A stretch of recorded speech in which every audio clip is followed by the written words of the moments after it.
Alors si vous êtes dans 1 Pierre chapitre 3, je vous invite à garder quelque chose dedans. Et on va relire les versets 5 et 6. La Bible dit « Car c'est aussi suivant cette manière qu'autrefois les saintes femmes qui mettaient leur confiance en Dieu se paraient elles-mêmes en étant soumises à leur propre mari, comme Sarah obéissait à Abraham, l'appelant Seigneur, dont vous êtes les filles, tant que vous faites bien et n'avez crainte d'aucune frayeur. » Donc le titre du message aujourd'hui, c'est « Femmes chrétiennes, bons et mauvais modèles ». Femmes chrétiennes, bons et mauvais modèles. Et ce message fait partie de ma série que j'ai commencée sur la vie chrétienne, la vie d'église. Et c'est le deuxième message que je fais sur les femmes chrétiennes. Si vous vous souvenez, il y a 2 semaines, on a fait « Femmes chrétiennes, bâtir sa maison ». Et aujourd'hui, c'est « Femmes chrétiennes, bons et mauvais modèles ». Pourquoi ? Parce qu'aujourd'hui, c'est la fête des mères, donc bonne fête à toutes les mamans. Et c'est la fête des mères en Suisse. Si vous écoutez en France, ce n'est pas encore la fête des mères, mais ici en Suisse, c'est la fête des mères. Et donc, bonne fête à toutes les mères. Et le meilleur moyen de célébrer la fête des mères, selon moi, c'est d'aller dans la Bible. Aller dans la parole de Dieu, voir qu'est-ce que Dieu dit sur les mères, sur les femmes. Et par la suite, si possible, je ferai 2 messages pour la fête des pères aussi. Donc voilà, les papas aussi vont avoir droit à leur message et les hommes chrétiens aussi de manière générale. Et comme j'avais mentionné dans le sermon, être une femme chrétienne vertueuse, c'est vraiment un grand prix à la vue de Dieu. C'est vraiment très important pour les futures générations. Donc c'est essentiel de prêcher des sermons là-dessus. C'est essentiel de voir qu'est-ce que dit la Bible à propos de ces sujets. Donc ce message, il s'applique à toute femme de manière générale, que vous soyez mère, que vous soyez une jeune femme, que vous soyez une grand-mère.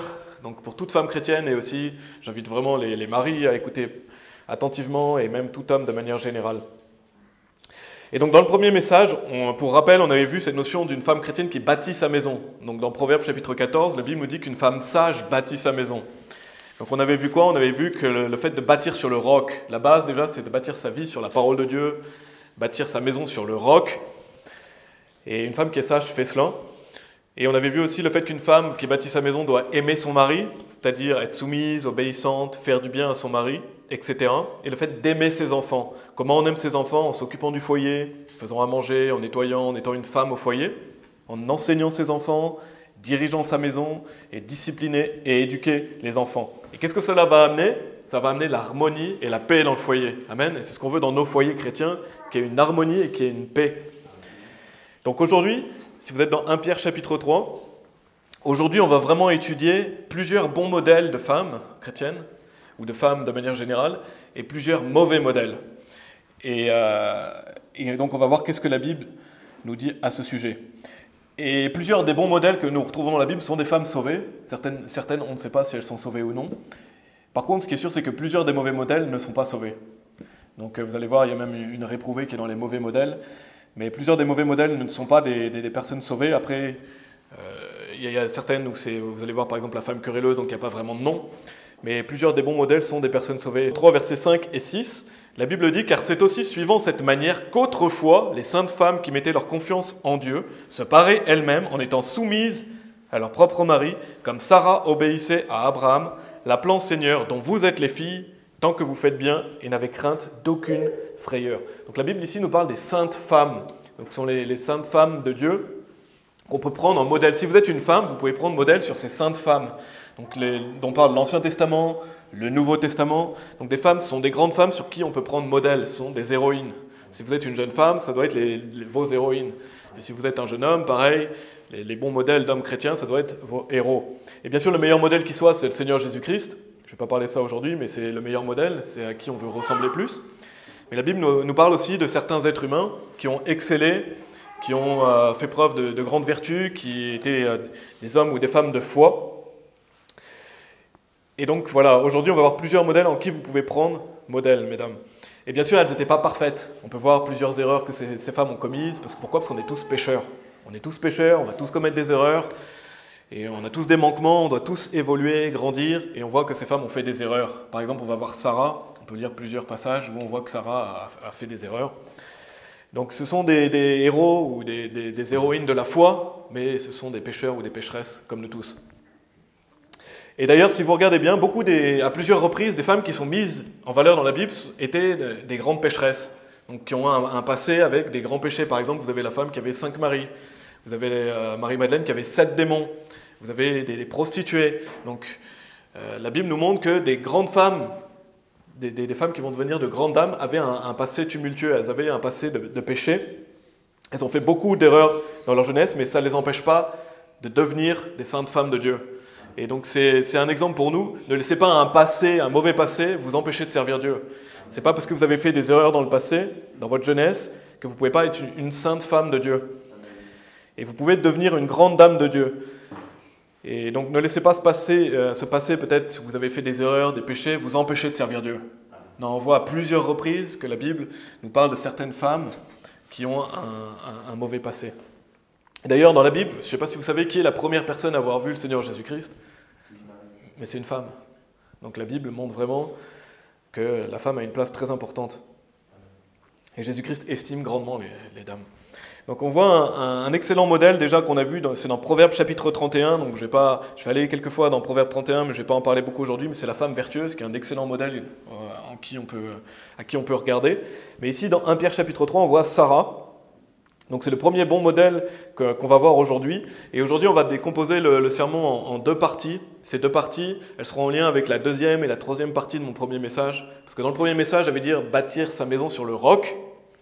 Et on voit aujourd'hui, car c'est aussi suivant cette manière qu'autrefois les saintes femmes qui mettaient leur confiance en Dieu, donc ça c'est la base, elles mettaient leur confiance en Dieu, donc elles bâtissaient leur foyer sur le roc.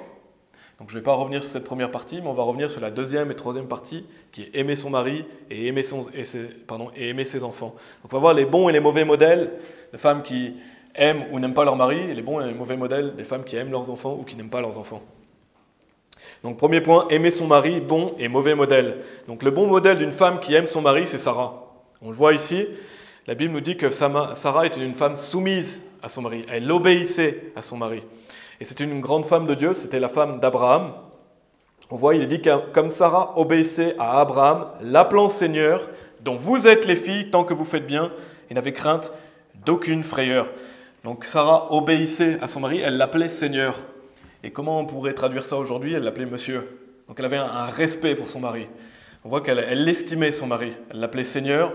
Et donc ça c'est vraiment une qualité importante pour une femme d'estimer son mari, d'avoir du respect pour lui. Donc c'est faire preuve de soumission. Et il est dit, dont vous êtes les filles, tant que vous faites bien, et n'avez crainte d'aucune frayeur. Donc tant que vous faites bien, vous êtes comme une fille de Sarah, une fille spirituelle de Sarah. Vous suivez ses traces, vous suivez ses pas en tant qu'épouse. Donc si vous êtes une femme soumise, obéissante, vous suivez les pas de Sarah. Vous suivez les pas de ces saintes femmes qu'on voit dans l'Ancien Testament. Et c'est vraiment un excellent modèle de comment aimer son mari. Et j'en avais parlé dans le premier message, c'est obéir à son mari et lui être soumise.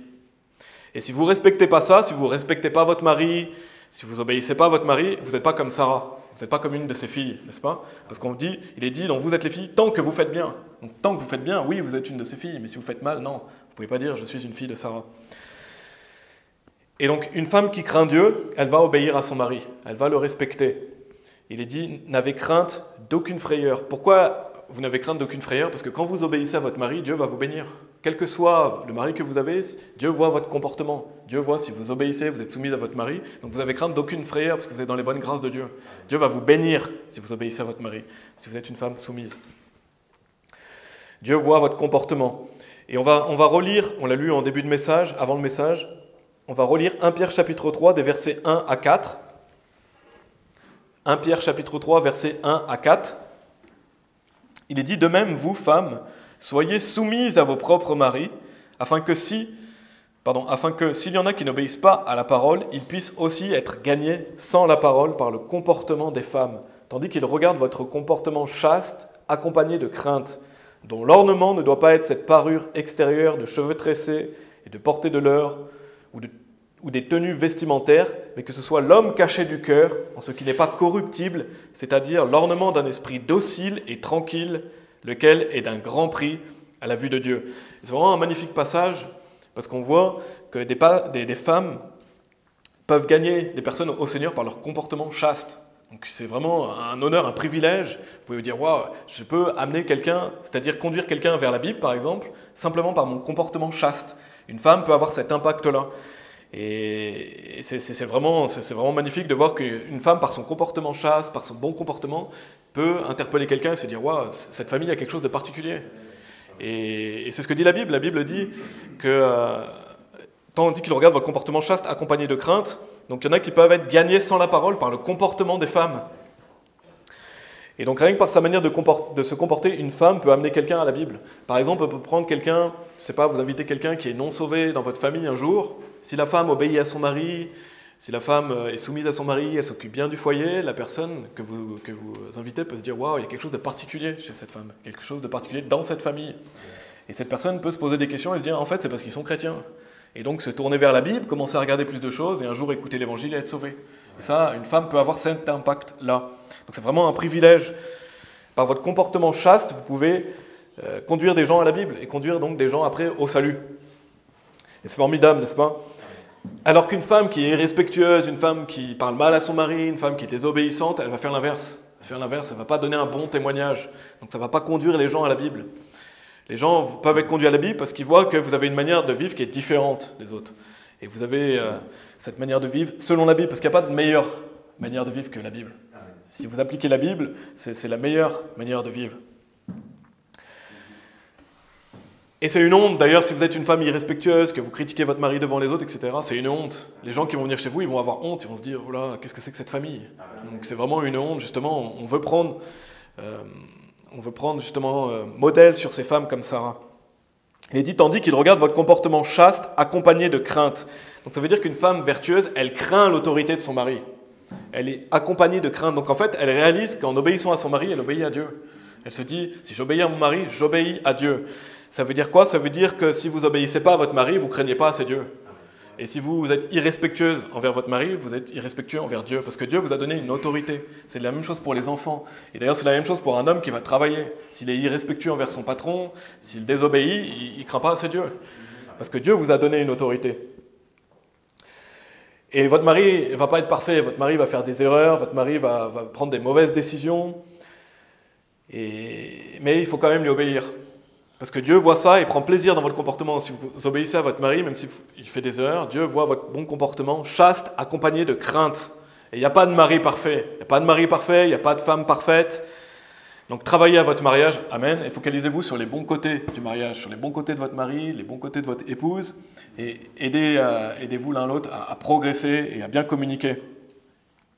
Parce que quand vous êtes marié pour la vie. Je ne sais pas si vous vous rappelez, mais quand vous êtes marié, c'est pour le meilleur et pour le pire. C'est pas juste pour le meilleur, c'est pour le meilleur et pour le pire. Et Dieu a vu ça. Dieu a entendu ce que vous avez dit. Dieu a entendu, lors de la cérémonie du mariage, c'est pour le meilleur et pour le pire. Amen.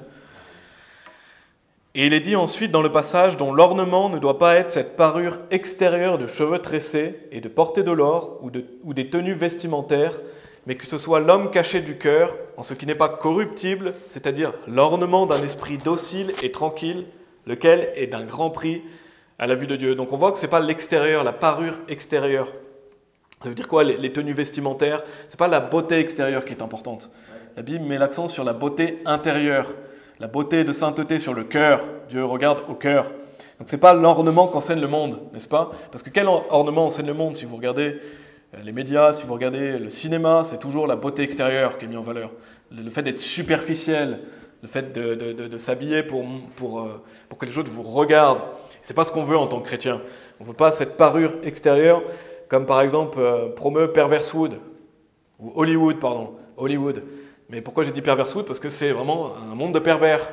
Ce qui est promis par Hollywood, c'est de la perversion. Et toutes les femmes que promet Hollywood sont des femmes horribles. Ce n'est pas des gens en qui vous voulez prendre modèle. Vous voulez prendre modèle envers les femmes chrétiennes, les femmes pieuses, qui sont dans la Bible.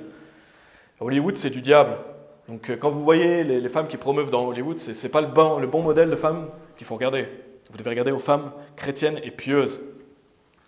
Donc ce n'est pas la beauté extérieure, mais c'est la beauté intérieure. Il est dit « l'homme caché du cœur en ce qui n'est pas corruptible ». Parce que quelqu'un peut être beau extérieurement, mais pourri à l'intérieur. Et inversement, quelqu'un peut être pas très beau à regarder physiquement, mais qui est beau à l'intérieur.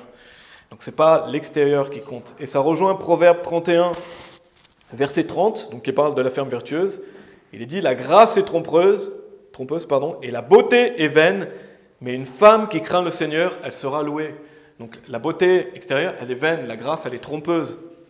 Mais une femme qui craint le Seigneur, elle sera louée. Et c'est pour ça que la Bible dit « l'homme caché du cœur, en ce qui n'est pas corruptible ». Et ça fait penser à quoi? Ça fait penser à la nouvelle créature. En fait, Dieu regarde à cette nouvelle créature. Cet ornement qui est docile et tranquille, c'est cette nouvelle créature que Dieu a créée en vous. Et donc il est dit qu'une femme, voilà, pardon, c'est une femme qui marche par l'esprit, elle va justement être d'un esprit docile et tranquille. Parce que deux des fruits de l'esprit, c'est la docilité et la paix. Et la paix, c'est la tranquillité. Donc une femme qui marche par l'esprit, elle va avoir cet esprit docile et tranquille, parce que c'est des fruits de l'esprit. Et donc c'est cet homme intérieur que Dieu a créé en vous, dans lequel vous êtes capable de marcher, parce que Dieu vous a donné une nouvelle créature, vous pouvez marcher par l'esprit. Donc une femme qui marche par l'esprit va se parer d'un esprit docile et tranquille. Après, Dieu nous a donné un physique. Des gens peuvent être beaux, des gens peuvent être pas beaux, des femmes peuvent être belles ou pas belles. Dieu nous a donné un physique, donc le problème, c'est pas d'être beau ou de ne pas être beau. C'est pas ça le problème, c'est qu'est-ce que vous faites de votre corps. Parce que Dieu vous a donné ce corps. Dieu soit loué si vous avez un beau physique, mais qu'est-ce que vous faites de ce corps? Qu'est-ce que vous faites de ce corps? Est-ce que vous le mettez au service de Dieu? Ou est-ce que vous en faites le corps d'une prostituée ou d'un fornicateur? Donc vraiment, ce corps est temporaire. Et je ne vous dis pas non plus de vous négliger, ce n'est pas le sujet, ce n'est pas de se négliger, et ce n'est pas ça que je vous dis. D'ailleurs, par exemple, je voulais parler vous pouvez aller dans 1 Timothée chapitre 2, si vous voulez. 1 Timothée chapitre 2.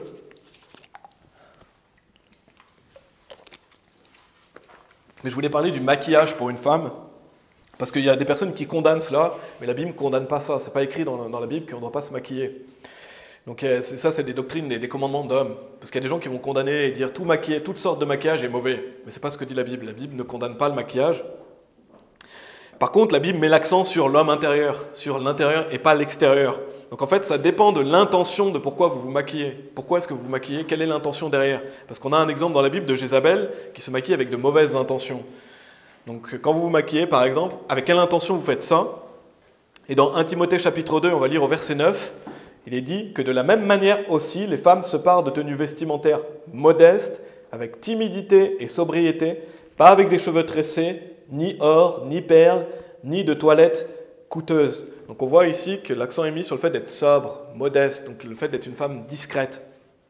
Donc la Bible, elle ne condamne pas le maquillage, mais attention à l'intention de pourquoi vous le faites et comment vous le faites aussi, parce que bien sûr on doit le faire avec sobriété, modestie, discrétion. Et il faut vous demander, en fait, posez-vous la question si les vêtements que vous portez, si le maquillage que vous avez reflètent l'homme intérieur. Est-ce que ça reflète l'homme intérieur et pourquoi vous faites ces choses-là? Je voulais revenir un peu là-dessus parce qu'il y a des gens qui disent que toute forme de maquillage est mauvais, mais la Bible ne condamne pas cela. Mais bien sûr, la Bible met l'accent sur la beauté intérieure.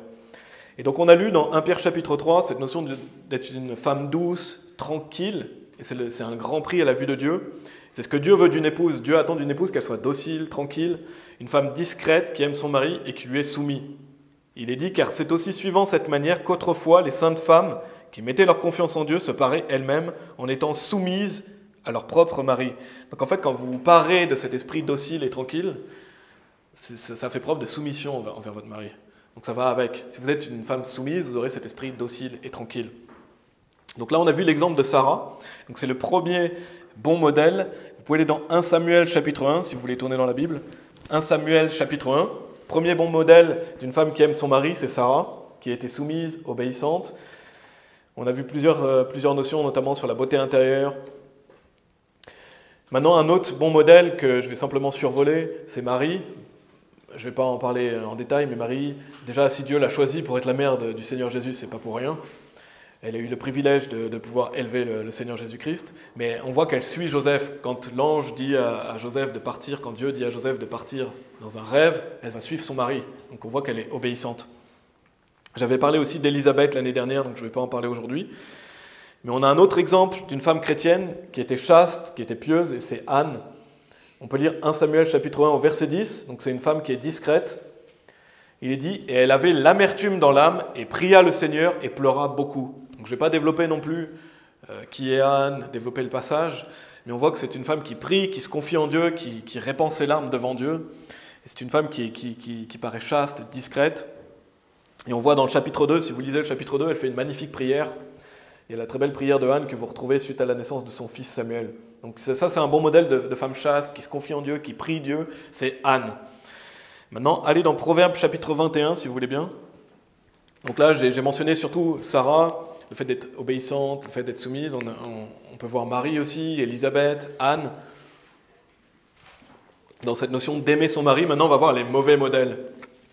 Et par mauvais modèles, je veux dire les personnes dont vous voulez surtout pas ressembler. voulez vous écarter de ce comportement. En fait, vous voulez prendre instruction. Si vous êtes une femme, prenez instruction sur ces femmes pour ne surtout pas être comme elles. Ne surtout pas agir de cette manière. La première femme, c'est la femme querelleuse. Je sais pas si vous, je pense que vous êtes familier avec ça, mais dans Proverbe, il y a plusieurs fois la notion de la femme querelleuse. Donc si Dieu en parle autant, c'est que c'est quelque chose qui est important. C'est quelque chose qui est important. Dieu ne veut pas qu'une femme soit querelleuse. Si la Bible en parle, c'est que c'est important. On va lire plusieurs versets. Donc si vous êtes dans Proverbe chapitre 21, on va lire le verset 9. Proverbe chapitre 21, verset 9, il est dit « Mieux vaut demeurer au coin d'un toit qu'avec une femme querelleuse dans une grande maison. » Et verset 19, « Mieux vaut demeurer dans le désert qu'avec une femme querelleuse et coléreuse. » Et je vais vous lire Proverbe chapitre 27, verset 15. « Une gouttière continuelle un jour de forte pluie et une femme querelleuse sont semblables. » Donc la Bible ne décrit pas un beau portrait d'une femme querelleuse. Et une femme querelleuse, c'est quoi? C'est une femme qui aime les disputes. Donc une femme qui aime les querelles, qui cherche à les provoquer. Donc qui cherche à provoquer son mari, à provoquer les disputes, par exemple en étant irrespectueuse, en étant désobéissante, ça va provoquer ce genre de querelles, de disputes, et c'est vraiment malfaisant. C'est quelque chose qu'on ne veut vraiment pas. Si vous êtes une femme, ne soyez pas une femme querelleuse. Ne soyez pas une femme querelleuse. Parce que si vous êtes querelleuse, ça veut dire que vous ne craignez pas assez Dieu. Ça veut dire que vous ne craignez pas assez Dieu, parce que vous ne parlerez pas comme ça à votre mari si vous craignez Dieu. Vous serez plus respectueuse, plus aimante envers votre mari, vous réalisez déjà qu'il va faire des erreurs, ce n'est pas une raison pour lui tomber dessus tout de suite. Et on veut éviter les disputes, les querelles dans notre foyer. Quand vous désobéissez à votre mari, quand vous lui êtes insoumis, c'est à Dieu que vous faites ça, il faut bien réaliser. Et c'est la même chose pour un homme quand il va au travail avec son patron. C'est la même chose pour un enfant envers ses parents. Donc c'est extrêmement important, Dieu regarde votre comportement, Dieu voit comment vous vous comportez envers votre mari si vous êtes une épouse. Donc si vous désobéissez à votre mari, si vous êtes insoumise, vous allez créer des querelles parce que le mari ne va pas aimer ça. Un mari, la manière dont une femme prouve son amour envers son mari, c'est en étant obéissante, en étant soumise. Un mari aime que sa femme soit obéissante et soumise. Et donc si vous êtes querelleux, si vous êtes irrespectueux, ça va créer des querelles parce que votre mari ne va pas être content forcément. Donc ce n'est pas ce que Dieu veut d'un foyer chrétien. Et j'avais noté quelque chose que j'ai entendu d'un missionnaire, il avait dit « L'insoumission des femmes envers leur mari, ça peut engendrer de la rébellion chez vos enfants. » Donc si une femme est insoumise à son mari, ça va entraîner de la rébellion chez les enfants. Les enfants vont être plus rebelles aux parents et plus rebelles à la société aussi de manière générale. Donc une femme qui est querelleuse, ça peut produire des enfants qui vont être rebelles. Donc attention à ça, attention au modèle que vous montrez à vos enfants, parce que vos enfants, ils vous regardent. Et vos enfants, ils regardent plus ce que vous faites que ce que vous dites. Et donc dans les proverbes que nous avons lus ici, sur la femme querelleuse, il est dit qu'il vaut mieux être dans un coin d'un toit que dans une grande maison avec une femme querelleuse. Et vous pouvez penser, le coin d'un toit, c'est quelque chose qui paraît petit, mais au moins c'est un endroit tranquille. Vous avez de la tranquillité, vous êtes tranquille. Donc il vaut mieux être dans ce petit endroit tranquille, tout seul, que dans une grande maison avec une femme qui querelle, parce que ça va amener quoi? Ça va être bruyant, ça va amener des disputes, ça va amener des mauvaises choses dans le foyer. Donc mieux vaut demeurer dans cette petite maison tranquille que dans une grande maison avec une femme querelleuse. Et c'est intéressant parce que, comme je vous ai mentionné, une femme doit avoir un esprit docile et tranquille. Et cette petite pièce dans un coin d'un toit, c'est la tranquillité. Et justement, c'est l'inverse de ce que nous dit Dieu. C'est l'inverse parce qu'on veut être dans une grande maison, enfin on veut être dans une maison avec une femme qui est docile et tranquille. On ne veut pas aller se cacher dans un petit coin d'un toit pour avoir de la tranquillité, c'est pas ça. Et la Bible compare ça nous donne ce proverbe justement pour montrer qu'il n'y a pas de tranquillité avec une femme querelleuse. Donc c'est l'inverse de l'ornement dont se parlent les saintes femmes, un esprit docile et tranquille. Parce que la querelle, c'est l'inverse de la docilité et la tranquillité. Une querelle, ça n'amène pas la tranquillité. Et de même que le désert, on a vu, mieux vaut demeurer dans le désert. Le désert, c'est un endroit tranquille aussi, donc il vaut mieux être dans un désert, un endroit tranquille, qu'avec une femme querelleuse et coléreuse. Et je vais vous relire Proverbe chapitre 27, verset 15, où il est dit « Une gouttière continuelle un jour de forte pluie et une femme querelleuse sont semblables. » Je ne sais pas si vous avez déjà réfléchi à ce verset, mais par exemple, si vous avez un jour de forte pluie et que la pluie tombe dans les gouttières, ça fait du bruit. Ça peut être insupportable, ça peut être gênant, bruyant, insupportable. Et en fait, c'est l'effet que fait une femme querelleuse. C'est insupportable, c'est bruyant, ça fait du bruit dans la maison, de même que cette gouttière où la pluie tombe. Et écoutez, allez sur Internet et tapez le bruit d'une gouttière le jour d'une forte pluie, vous allez voir que c'est bruyant, c'est désagréable. Et c'est pour ça que la Bible compare ça à une femme querelleuse, parce qu'une femme querelleuse, c'est désagréable, c'est bruyant, c'est désagréable. Et d'ailleurs, la Bible dit une femme querelleuse et coléreuse. Pourquoi? Parce que ça va bien souvent ensemble. Si une femme est colérique, elle va créer des querelles. Et en plus, à l'époque, ils avaient des toits qui étaient plats. J'ai noté qu'à l'époque, ils avaient des toits qui étaient plats, donc s'il y a beaucoup de pluie, ça pouvait créer des fuites, des débordements, de la destruction dans le foyer. Et c'est ça que ça va amener. Si vous êtes une femme querelleuse, ça va amener de la destruction dans le foyer. Parce que ça va amener des querelles, des disputes. Et on l'a vu dans le message précédent, l'insensée, elle démolit sa maison de ses propres mains. Donc c'est l'inverse de la femme sage qui bâtit. Donc l'insensée qui est colérique et coléreuse, elle va amener la destruction dans son foyer parce que ça va créer des problèmes avec les enfants, avec le mari, etc. Donc ça peut conduire à la destruction du foyer.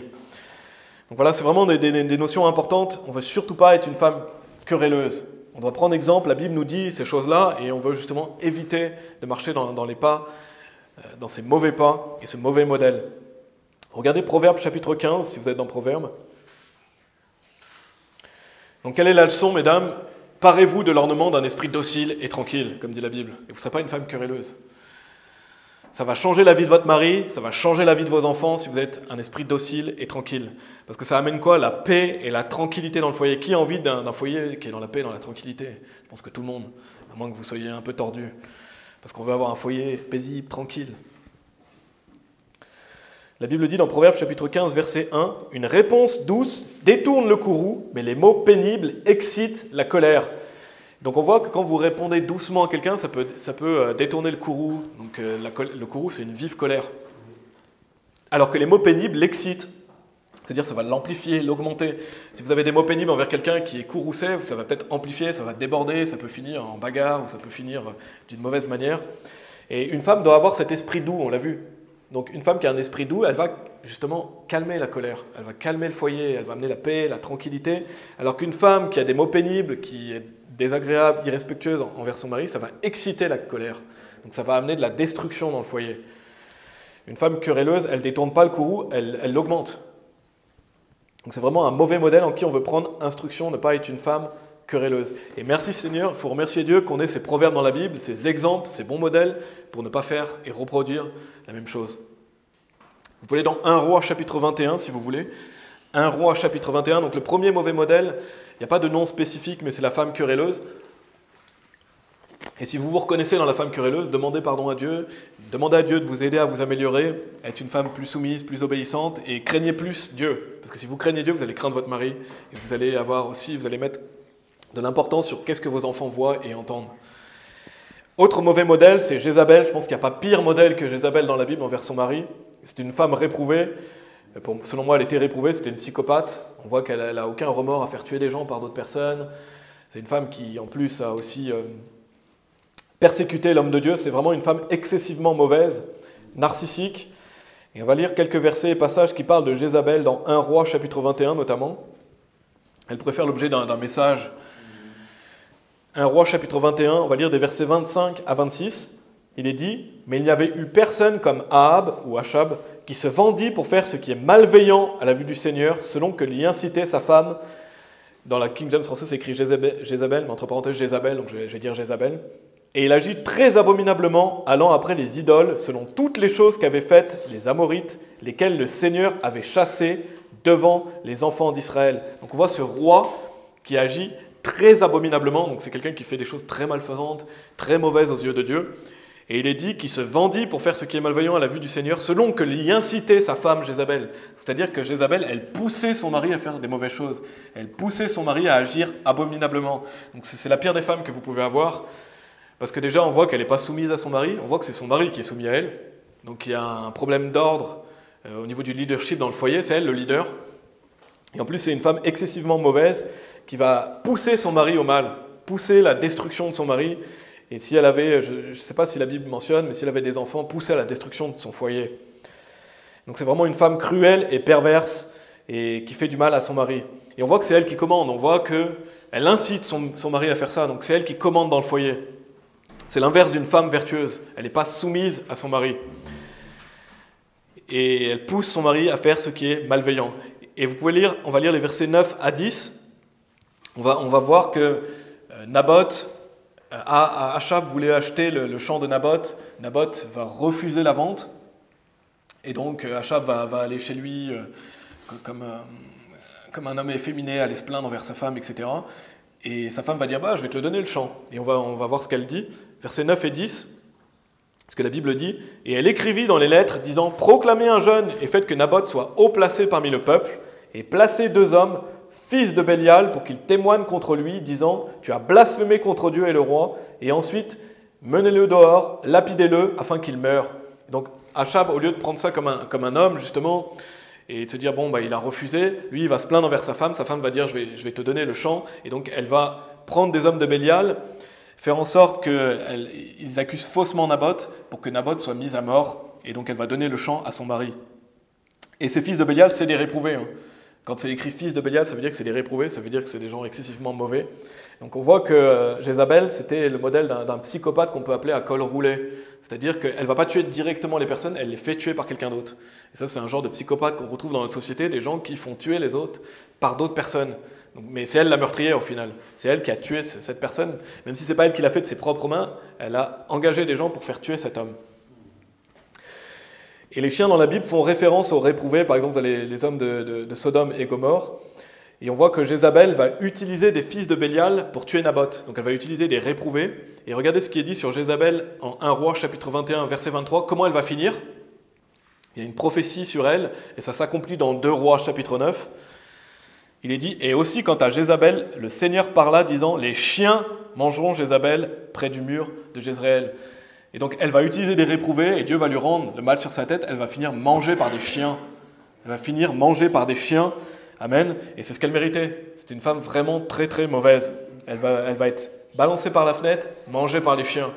Donc ça, c'est un exemple, justement, on doit se dire, oula, bien sûr, elle, c'était une réprouvée. Si vous êtes sauvé, vous ne pouvez pas aller dans ses pas, mais vous pouvez agir comme elle dans un certain sens, c'est-à-dire en étant désobéissante envers votre mari, en étant irrespectueuse, en étant le leader du foyer, alors que c'est le rôle qui revient au père. Vraiment un mauvais modèle duquel on veut prendre instruction, c'est Jézabel. Et à l'opposé, vous avez Anne, qu'on a vu, qui est chaste, qui est discrète. Et à l'opposé d'Anne, vous avez la femme étrangère. Vous pouvez aller dans Genèse chapitre 39. Je ne vais pas développer aujourd'hui la femme étrangère, parce que je vais en parler finalement dans le message pour les hommes chrétiens. Mais Proverbe nous dit qu'elle est bruyante, qu'elle est entêtée, qu'elle commet la fornication, qu'elle est manipulatrice, qu'elle est perverse. Donc ça, c'est aussi un autre modèle qu'on ne veut surtout pas être en tant que femme, c'est la femme étrangère, qui est bruyante, qui commet la fornication. Mais là, je vais parler aussi de la femme de Potiphar. Je ne vais pas développer non plus ça ferait vraiment, ça prendrait vraiment beaucoup de temps, mais elle veut commettre l'adultère avec Joseph. Donc c'est la femme du pharaon. Et lisez, on va lire Genèse chapitre 39, verset 7. Il est dit, « Et il arriva après ces choses que la femme de son maître jeta les yeux sur Joseph et dit, « Couche avec moi. » Donc on voit que cette femme, elle est mariée et elle veut coucher avec Joseph dans sa propre maison. C'est extrêmement malfaisant. Imaginez-vous cette femme qui est prête à faire l'adultère dans sa propre maison avec un homme comme ça qui loge chez elle. Et ça, c'est un exemple aussi qu'on ne veut surtout pas être en tant que femme, une femme qui veut commettre l'adultère. On a la femme étrangère qui veut commettre la fornication ou l'adultère, mais on a cette femme aussi qui veut commettre l'adultère. Et c'est vraiment horrible. L'adultère est quelque chose de vraiment horrible. Et Dieu merci, Joseph va la repousser. Et je vais pas détailler, mais après, elle va l'accuser faussement, etc. Donc ça, c'est un mauvais modèle de femme. Une femme qui veut commettre l'adultère, ou la femme étrangère qui veut commettre la fornication aussi. Parce que aimer son mari, c'est lui être fidèle. Votre mari, il doit pouvoir se dire, ma femme, je suis sûr à 100% que jamais elle commettra l'adultère. Il est sûr que sa femme ne commettra jamais une action pareille, parce qu'il a confiance en sa femme. Et c'est ce que votre mari doit se dire. C'est ce que votre mari doit se dire. Il doit se dire, il n'y a aucune menace. Je sais que ma femme ne commettra jamais un tel acte. Et de même, une femme envers son mari, c'est la même chose. On doit être fidèle jusqu'à la mort. Donc on voit ce mauvais exemple, ce mauvais modèle de femme, la femme de Potiphar qui veut commettre l'adultère. Et si vous êtes une jeune femme, vous devez vous garder pure jusqu'au mariage. Amen. Donc ça, c'était la première partie. Première partie, donc c'était aimer son mari. On a vu plusieurs modèles. Vous pouvez aller dans Matthieu chapitre 27, maintenant si vous voulez bien. Matthieu chapitre 27.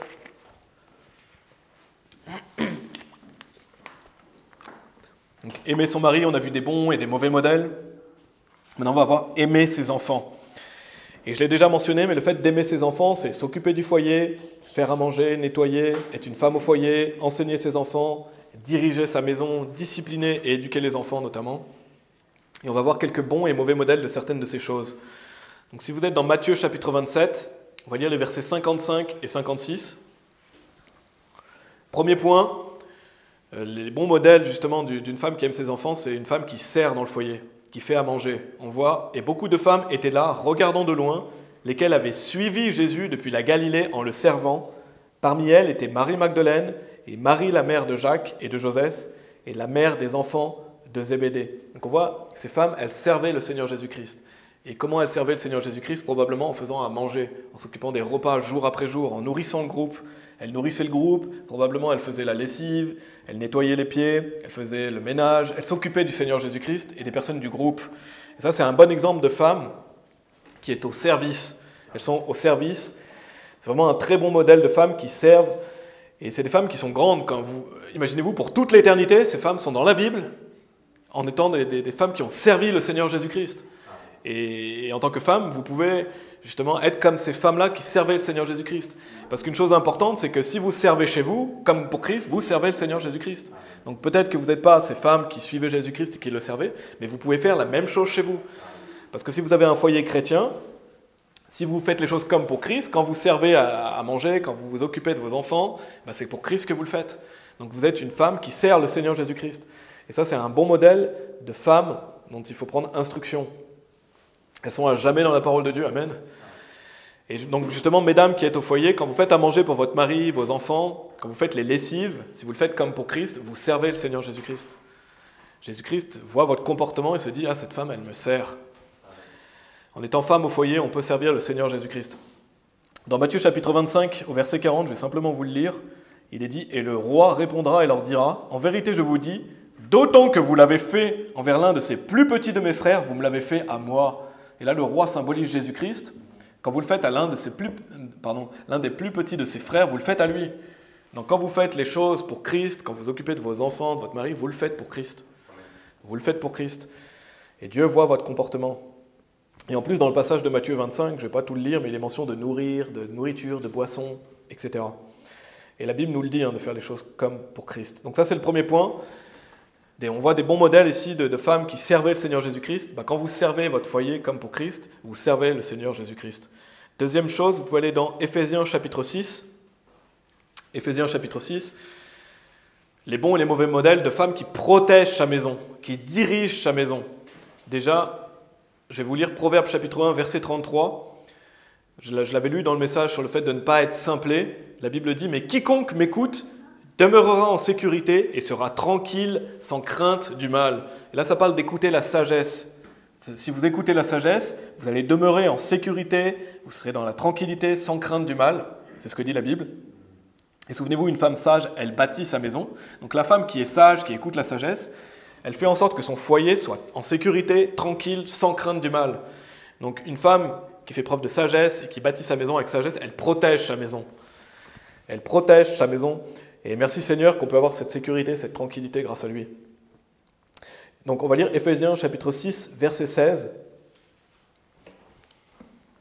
Il est dit, par-dessus tout, prenant le bouclier de la foi,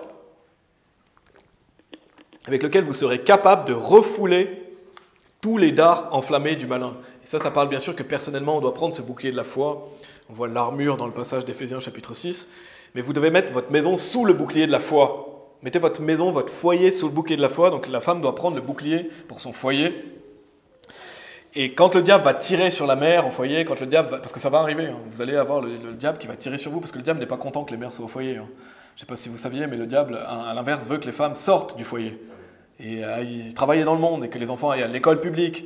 Donc si vous êtes une femme au foyer qui élevez vos enfants en faisant l'école à la maison, le diable va tirer sur vous, d'une manière ou d'une autre. Il va tirer sur vous, il va tirer sur vos enfants. La mère, justement, pieuse, chrétienne, elle protège son foyer, elle prend le bouclier de la foi et elle le met au-dessus de sa maison. Comment elle fait ça ? En ayant confiance dans les promesses de Dieu. Elle sait que Dieu veut ça pour elle, donc elle sait que ça va réussir. Peu importe ce que les gens disent, peu importe comment ils vous jugent, on s'en fiche. C'est qu'est-ce que Dieu dit. Et je ne sais plus qui c'est qui disait ça, j'ai déjà entendu un pasteur dire ça, mais il disait qu'il n'a pas le temps de plaire aux hommes. Ça prend déjà assez de temps de plaire à Dieu. Donc ne passez pas votre temps à essayer de plaire aux hommes. Il n'y a pas de temps pour ça. On essaye de plaire à Dieu. Donc une femme sage, elle va passer son temps à essayer de plaire à Dieu. Donc même si les gens ne sont pas contents qu'elle soit au foyer, même si les gens ne sont pas contents qu'elle élève ses enfants, elle va prendre le bouclier de la foi, elle sait que Dieu lui dit de faire ça, elle sait que ça va réussir, et donc elle protège son foyer en faisant ça. Donc si vous êtes dans... Pardon, je ne vous ai pas dit encore d'y aller. Allez dans Juge chapitre 4 si vous voulez. Juge chapitre 4. Donc mettez-vous sous la protection de Dieu, ayez foi dans ses promesses, dans ses commandements. Prenez ce bouclier de la foi pour protéger votre maison.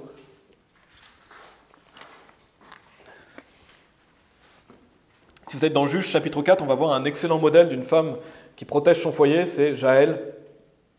Je ne vais pas lire tout le passage encore une fois, parce que ça aussi, ça ferait un message au complet.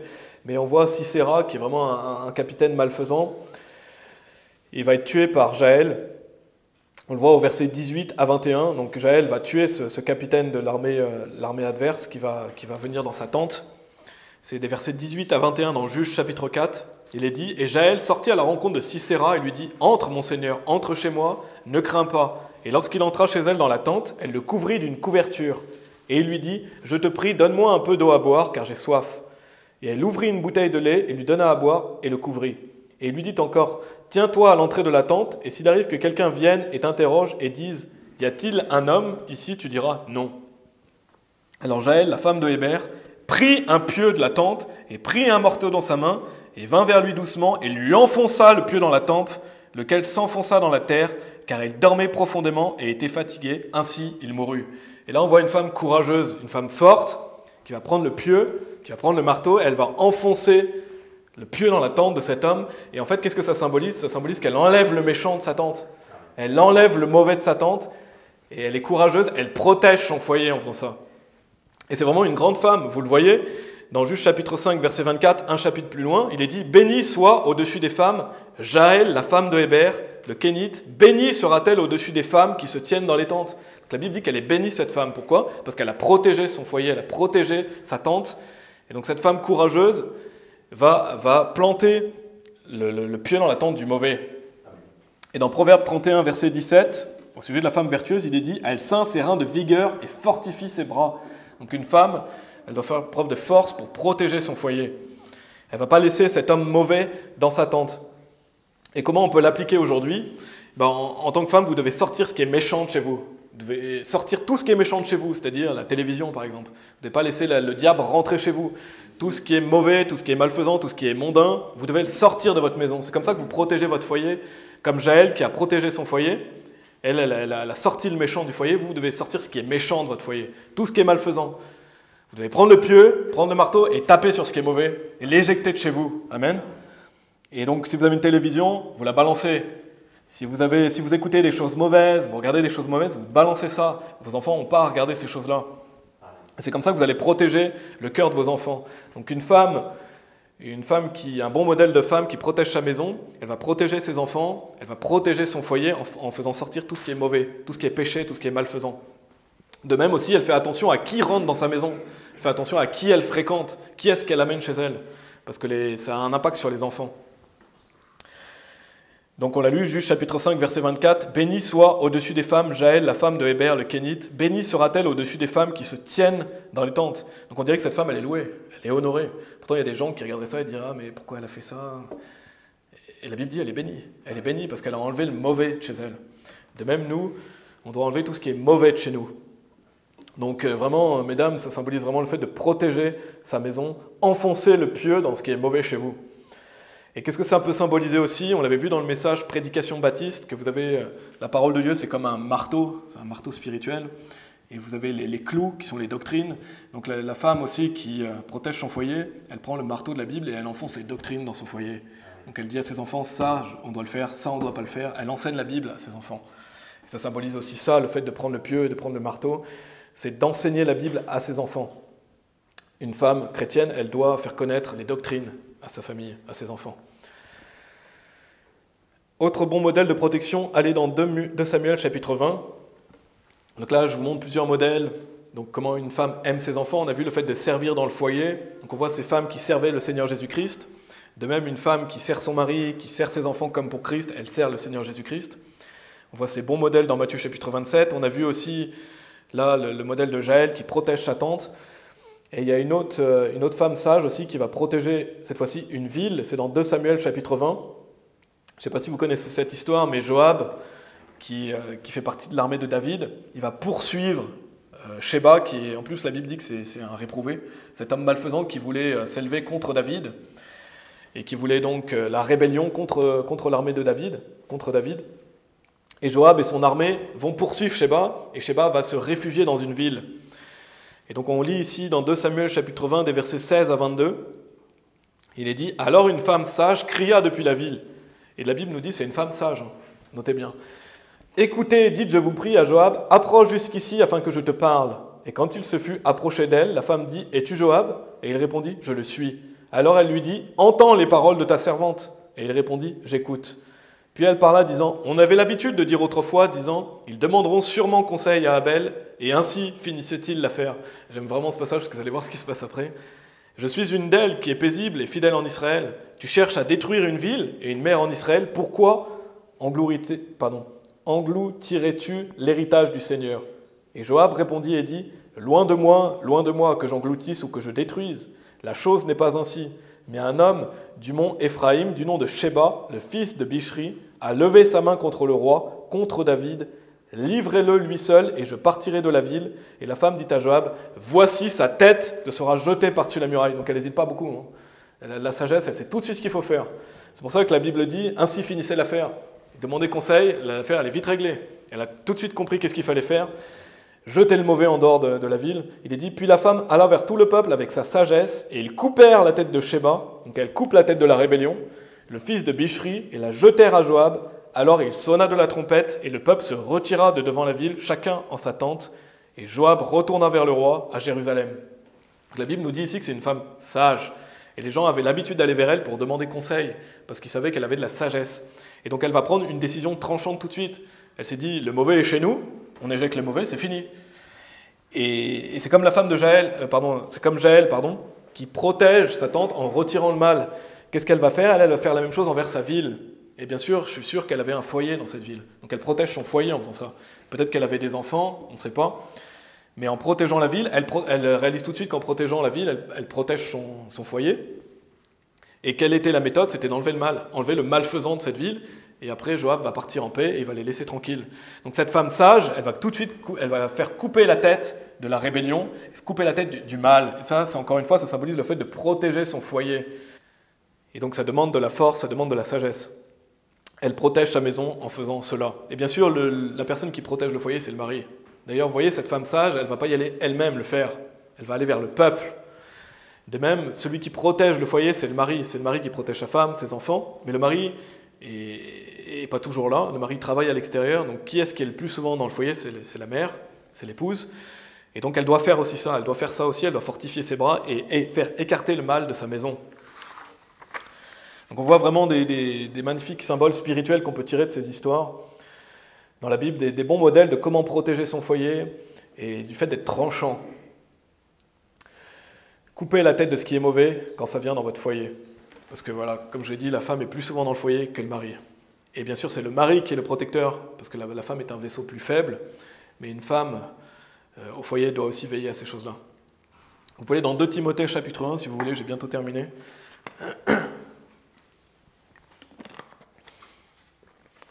Donc on a vu le fait de protéger sa maison, protéger son foyer, diriger sa maison. Dernier point, c'est le fait d'enseigner ses enfants. Et je ne vais pas trop développer, ça ferait un message au complet aussi, mais on a l'exemple d'une mère et d'une grand-mère dans 2 Timothée chapitre 1.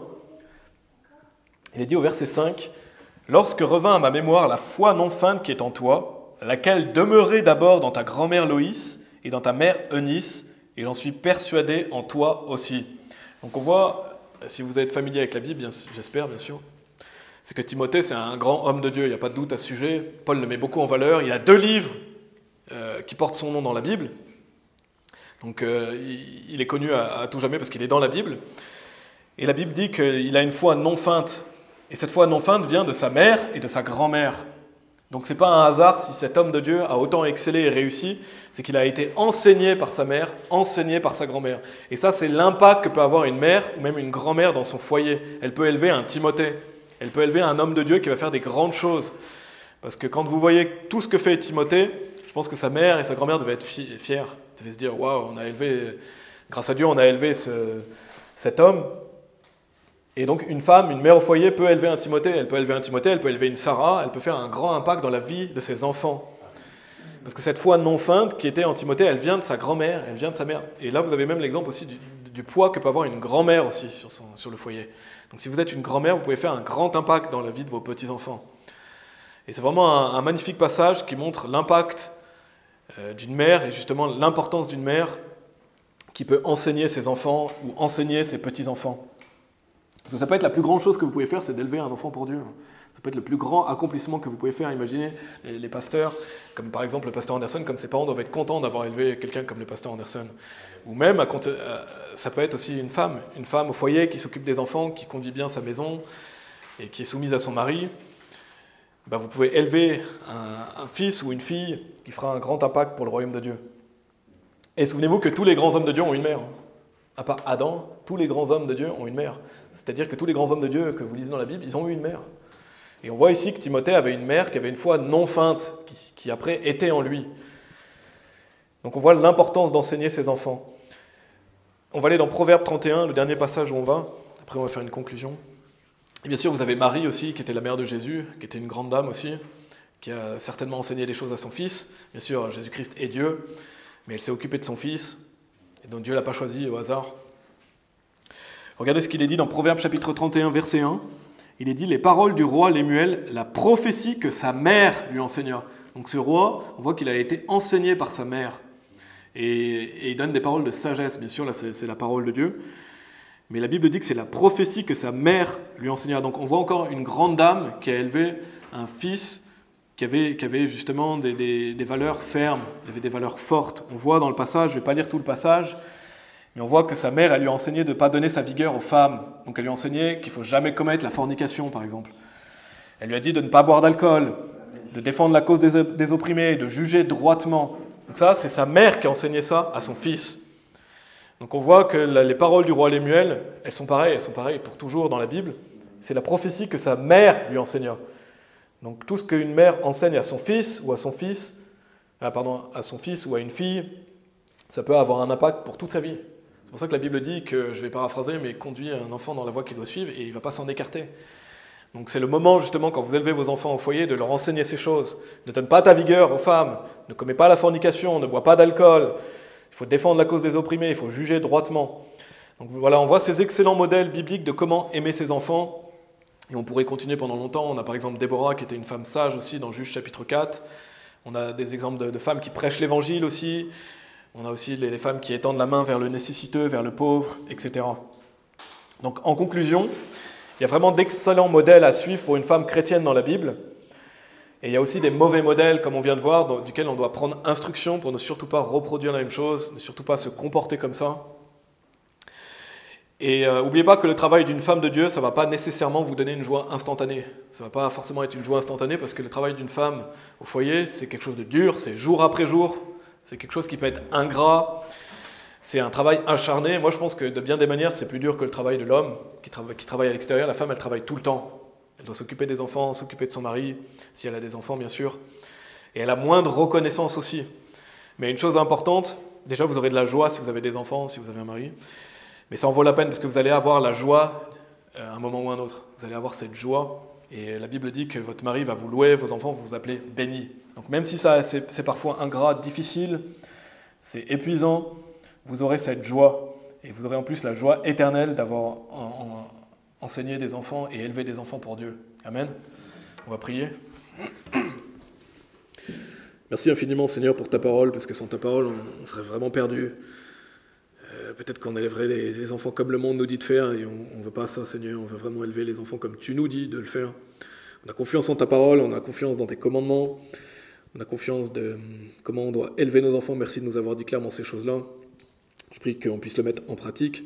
Je prie pour que tu bénisses les mamans qui écoutent ce message, les grands-mères aussi, et que ça puisse les aider à s'améliorer et à prendre vraiment à cœur leur mari ou leurs enfants ou même leur foyer de manière générale, et de se mettre au service du Seigneur Jésus-Christ. Il y a tellement de moyens de se mettre au service du Seigneur Jésus-Christ. On te remercie vraiment, Seigneur, parce qu'on a une vie qui a du sens et qu'on peut faire des choses qui ont une valeur éternelle. Et voilà, merci de bénir cette journée et que tu puisses bénir toute notre après-midi. Et on te remercie au nom de Jésus-Christ. Amen.